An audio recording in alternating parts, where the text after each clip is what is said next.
What if the deepest wound didn't come from an enemy, but from someone who once held your hand on the playground? Someone who shared your childhood, your home, your last name?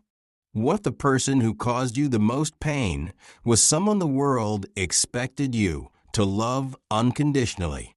You see, betrayal from a stranger is sharp, but betrayal from a sibling? That's surgical. It slices slowly and silently, right through the heart of who you thought they were, and even worse, who you thought you were to them. From the moment we're born, society programs us with beautiful lies. Family is forever. Blood is thicker than water. Siblings are your built-in best friends. But what happens when that sacred bond becomes a battlefield? When the one who was meant to protect you becomes the one who poisons you, not with rage, but with silence, sabotage, and subtle wounds. Sibling betrayal is one of the most invisible forms of pain. You don't scream about it. You don't even speak of it. You bury it deep, under jokes, family dinners, fake smiles. Why? Because they're family. Because you're told to forgive endlessly. Because speaking up feels like you're betraying the very idea of family itself. We are conditioned to endure, to keep peace, even if it costs us our dignity, to sacrifice clarity for comfort, until one day that silence becomes unbearable. But Stoic philosophy offers us something different. It doesn't preach hate. It doesn't scream, cut them off. Instead, it teaches a quiet, rational strength. Stoicism doesn't ask you to become cold. It asks you to become clear. Clear about what's acceptable. Clear about what crosses the line. Clear about who deserves continued access to your heart. As Epictetus said, it's not what happens to you, but how you react to it that matters. And sometimes, the most powerful reaction isn't reconciliation, it's removal. This video is not about bitterness. It's about boundaries. It's about healing from the 7 types of sibling betrayal you should never ignore, because they are not just mistakes. They're patterns. And patterns, when left unchecked, shape your identity. You deserve to stop bleeding for people who keep cutting you. Each of these betrayals leaves a scar, and if you don't face them, they'll continue to silently write the script of your self-worth, your relationships, and your future. So today we name them 7 betrayals, 7 invisible lines that, once crossed, must not be ignored. Betrayal 1. Undermining you behind closed doors. Sometimes betrayal doesn't announce itself. It doesn't come with slamming doors or screaming matches. It happens in the quiet corners of conversation, when you're not in the room.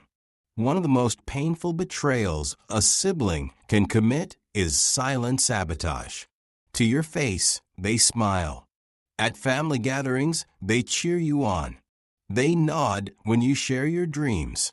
But behind your back, they erode you slowly, deliberately. They speak to your parents about your failures. Twist your words into warnings. Turn your dreams into delusions when you're not around to defend them. They plant seeds of doubt where you thought there was trust. The cruelty lies in the invisibility of it all. You can't prove it, but you feel it. You start noticing small shifts, how your parents question your plans, how they hesitate when you speak, and then it slips. A phrase you never said, a story you never shared, and in that moment, the illusion cracks. You realize someone you trusted has been poisoning the well while pretending to offer you water. They don't just wound you, they reshape the very image others have of you slowly, quietly. They build a distorted version of you that only a sibling could create, because only someone so close would know how to twist your truth. So effectively, this kind of betrayal shatters more than trust. It breaks the idea that home is a safe place. You were raised believing that no matter what chaos the outside world throws at you, your sibling is your ally, your built-in protector. But what happens when that protector turns into a silent rival? Not a rival who confronts you openly, but one who sabotages you from the shadows. Take the story of Chris, a man who spent years trying to earn his father's respect. He worked hard, stayed late, supported the family, and sacrificed his personal dreams.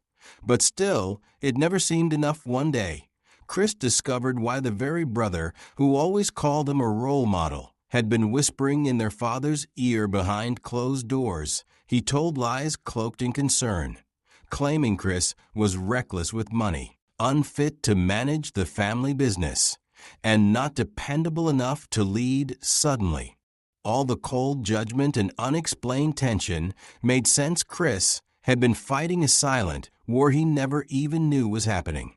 As Marcus Aurelius said, the tongue of a traitor is sharper than any dagger, and in the hands of a sibling, that dagger pierces deeper than any enemy ever could. Words whispered behind closed doors can fracture a family, destroy your reputation, and leave behind a trail of confusion and mistrust. Here's the truth. If someone smiles at you and stabs you the moment you turn around, they don't deserve your loyalty. Family or not, trust is not a birthright, it's earned. And it can be lost. Silence in the face of betrayal doesn't make you noble. It makes you complicit in your own pain. Protect your name, protect your truth, protect your peace. Forgiveness doesn't mean keeping the door open sometimes. Healing only begins when you close the door for good and finally breathe. Betrayal 2. Sabotaging your success. But not all betrayal comes from lies or whispers. Sometimes the wound comes from a smile that doesn't reach the eyes, from subtle resentment when you rise, from a sibling's inability to celebrate your success without making it about their own sense of inadequacy. Success, especially in a family, should be a shared victory. When one sibling rises, it should lift the whole house. But what if your success makes them shrink? What if your growth makes them feel like they're being left behind? One of the most painful betrayals is when a sibling sees your progress not as inspiration, but as a threat. Instead of cheering for you, they compete. Instead of supporting you, they criticize, and they don't do it directly. No, they do it through sarcasm, veiled jabs, and passive-aggressive remarks. You got lucky. You've changed. Oh, so you think you're better now?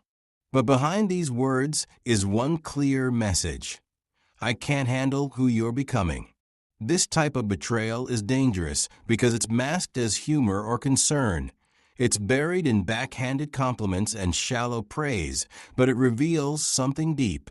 Your light reminds them of their own darkness. Your progress forces them to confront their own stagnation.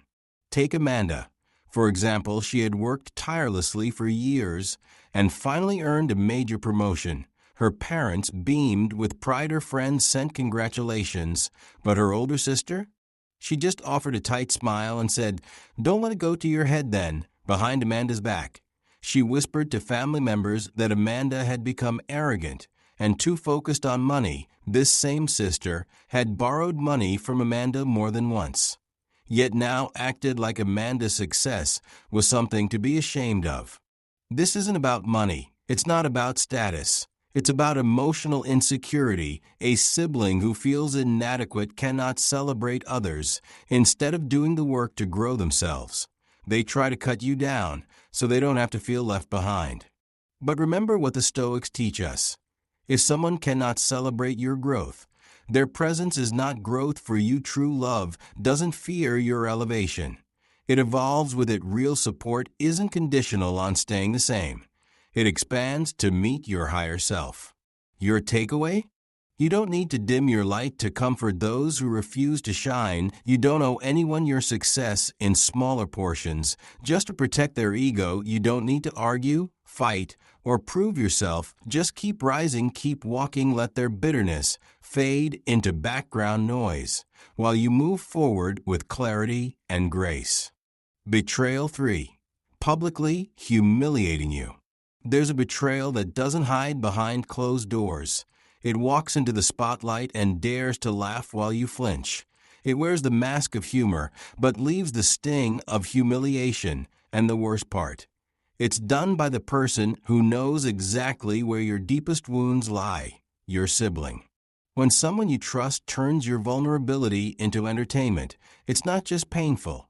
It's devastating. You shared that story during a fragile moment. You confided in them because you believed they'd protect it, but instead of shielding your pain, they broadcast it as a joke at family dinners, at weddings, at casual gatherings. Those jokes become daggers dressed in smiles. They say, "Don't be so sensitive," or "I was just kidding," as if your boundaries were the punchline, but as Epictetus said, "The man who laughs at your wounds does not deserve a place in your life." Let me tell you about Laura. She had finally started healing after a painful breakup. Her brother was the only one she cried to. He saw her at her lowest. But at a family barbecue, in front of her new boyfriend and half the extended family, he made a joke about how she begged her ex to come back. Everyone laughed. Laura stood frozen. That wasn't just a joke. That was betrayal wrapped in cruelty. Real love doesn't put you on stage to earn applause. It doesn't lift itself by stepping on your dignity, and just because someone is family doesn't give them the right to turn your scars into comedy. The takeaway is simple. If someone can't respect your vulnerability, they don't deserve your intimacy. You can forgive them, yes, but you can also walk away. Forgiveness does not mean continued access. Sometimes love must exist at a distance that protects your self-worth. Betrayal 4. Turning others against you. But what if their cruelty isn't just public? What if it spreads beyond the family circle? What if your sibling doesn't just hurt you directly, but poisons the very ground you walk on? This is where the betrayal gets even colder. It's not just about mockery anymore. It's manipulation. It's turning your own friends, relatives, even your parents, into quiet enemies. They start with whispers, subtle, carefully crafted suggestions that make people doubt you. "I'm worried about them." They'll say, "I think they're struggling," or "They've changed so much lately." It sounds like concern, but it's camouflage for corrosion. You suddenly notice people treating you differently. Friends stop calling, family grows distant, and you don't even know why until it all unravels. This betrayal is strategic. It's not the heat of the moment. It's a slow, deliberate rewriting of your story in rooms you're not even in. Let me tell you about Elijah. He was thriving, finally turning his life around after years of struggle, but behind his back, his sister was telling everyone that his transformation wasn't real, that it was just a front, that he was still reckless, still unstable, still the old Elijah. One by one, people began distancing themselves from him, not because of what he did, but because of what she said. That's the thing about betrayal. It doesn't always need a blade. Sometimes all it takes is a seed of doubt and a traitor to water it. But here's the truth. When someone actively tries to destroy your credibility, when they use their influence to isolate you, especially someone who claims to love you, they are not protecting the family name, they are protecting their ego. And no title, brother, sister, cousin, can justify that. The takeaway? You don't owe explanations to those who believe lies without hearing your side. And you certainly don't owe loyalty to someone who wages quiet wars against your reputation. As Marcus Aurelius once said, "The best revenge is to be unlike him who performed the injury." Not all betrayals come with a knife in the back. Some come with silence. Some come with absence, so loud it echoes louder than any scream. It's one thing when someone lies about you, undermines you, or laughs at your pain, but it's another kind of heartbreak when you look around in your darkest hour, and they're simply not there. No call, no message, not even a glance of concern. And the worst part? It's your sibling, the one who shared your childhood, your memories, your name.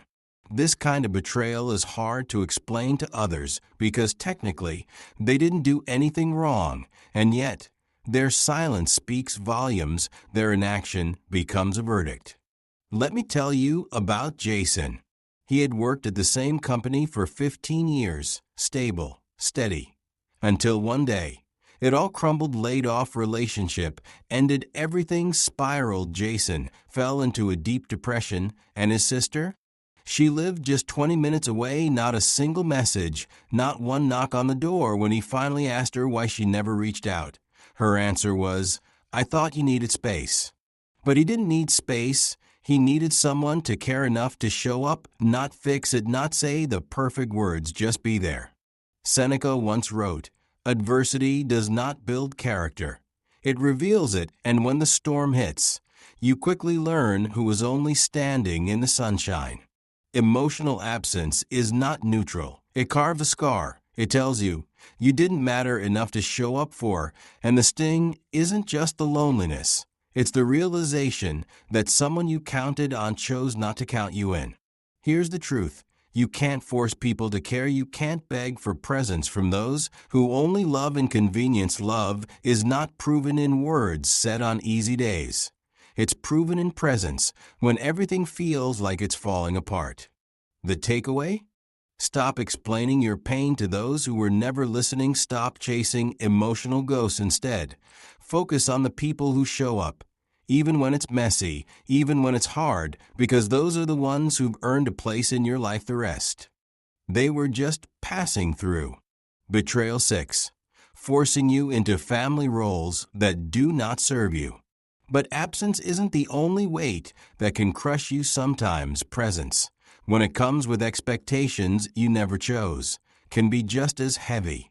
Not every betrayal is loud. Sometimes it slips in quietly, wrapped in tradition, labeled as love. One of the most painful betrayals from a sibling isn't what they do to you, but what they expect you to always do for them. You become the strong one, the peacemaker, the fixer, the one who always says yes, and slowly, without realizing it, you stop being a person and start becoming a role. A role you never chose. A role that's draining you dry. Maybe you're the one who always takes care of everyone, even when no one takes care of you. Maybe you're expected to carry the weight, keep the family from breaking, hold the secrets, smooth the conflict, and every time you try to set a boundary, they look at you like you're the problem. They say, "But that's just who you are." No, it's not who you are. It's who you were forced to become. This betrayal cuts deep because it's not about an action. It's about identity. It's about being boxed in, labeled, used. It's about never being allowed to grow beyond who they decided you should be. But here's the stoic truth. Your identity is yours, not theirs.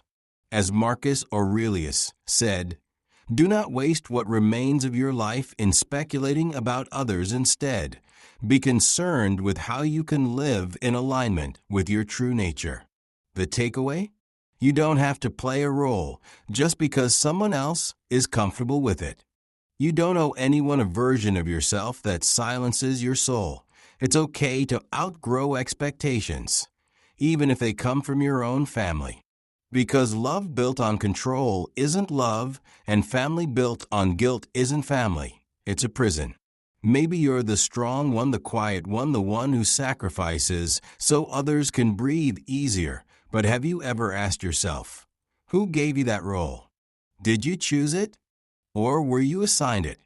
Families are supposed to offer freedom and support, not silent contracts and emotional expectations. Yet so many of us are trapped in roles we never asked for: the caregiver, the problem solver, the financial lifeline, the emotional shock absorber. And when you dare to say, "I need space," or "I can't do this anymore," they don't thank you for all you've given. They accuse you of changing. But what they really mean is, you stopped making their life easier at the expense of your own. Let me tell you about Marcus. He was the eldest of 3. For years, he helped pay the bills, mediated fights between his parents, and answered every late-night call when his siblings' lives fell apart. He was a glue that held everything together. But eventually, Marcus broke. The emotional weight became too much.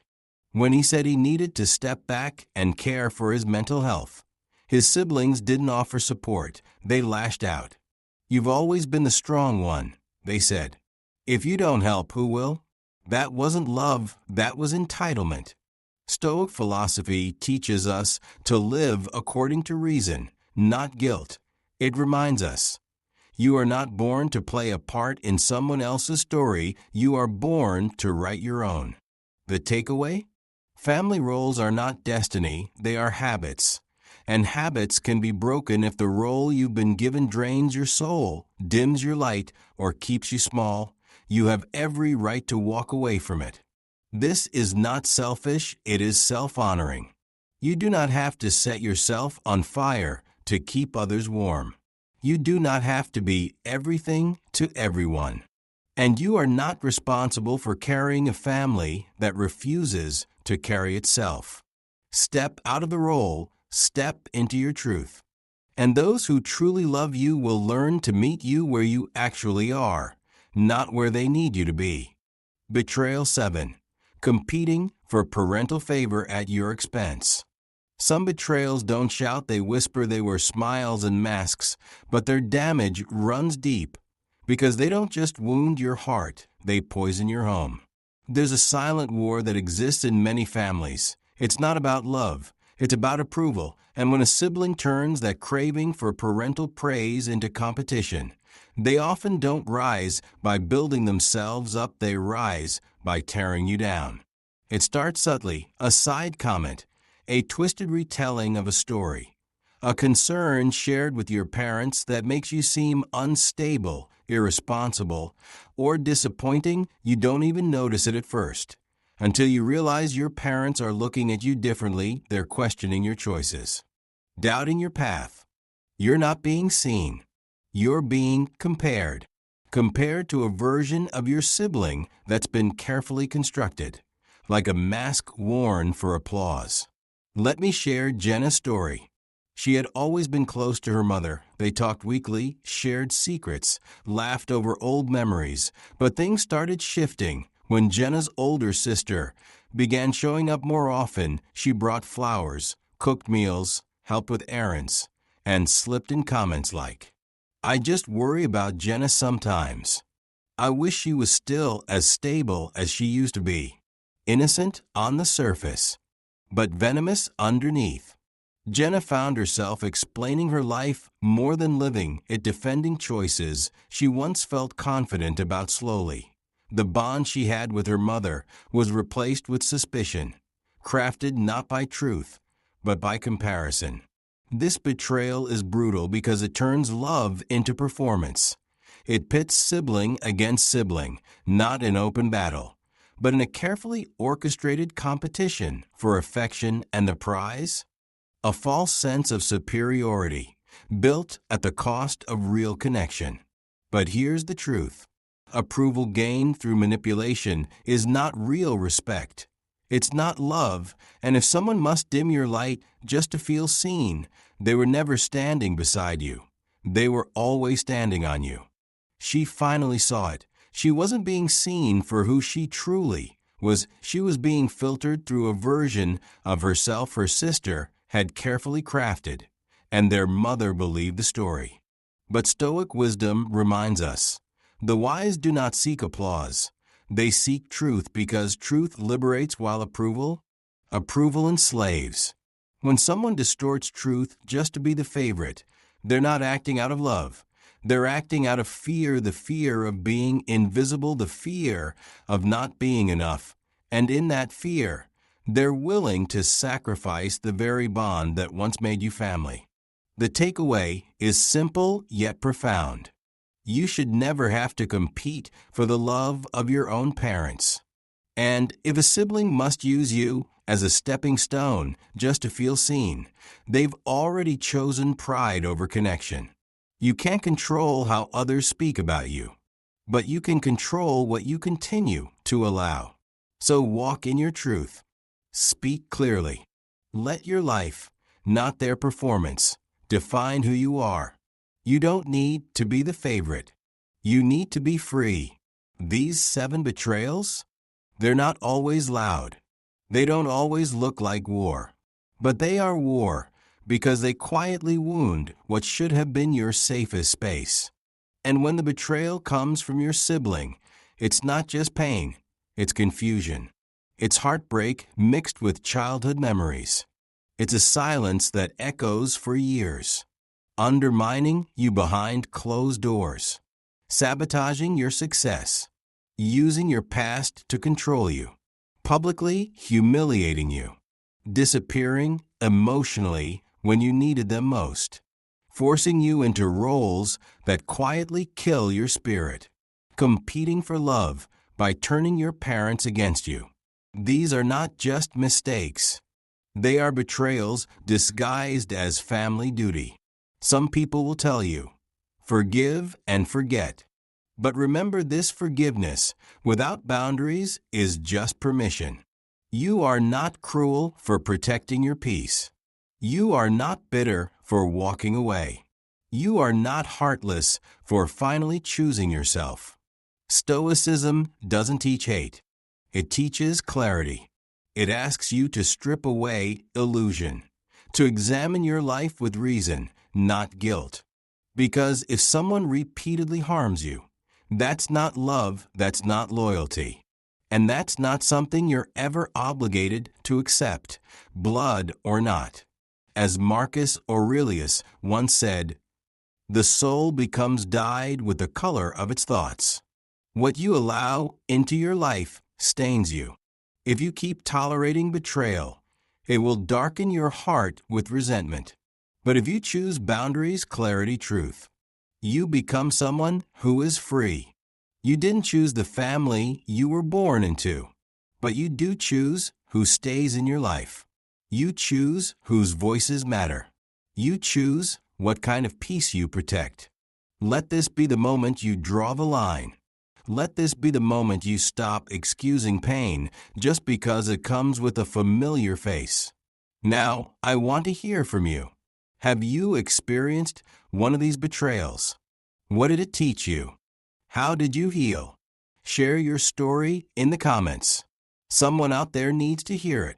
If this video touched something inside you, like it. And subscribe for more Stoic wisdom to help you protect your peace and reclaim your strength. You deserve clarity. You deserve respect. And you deserve connection that never comes at the cost of your dignity. Let that be your standard from this moment forward. Because peace is not something you beg for. It's something you build. And sometimes that begins by finally saying, enough.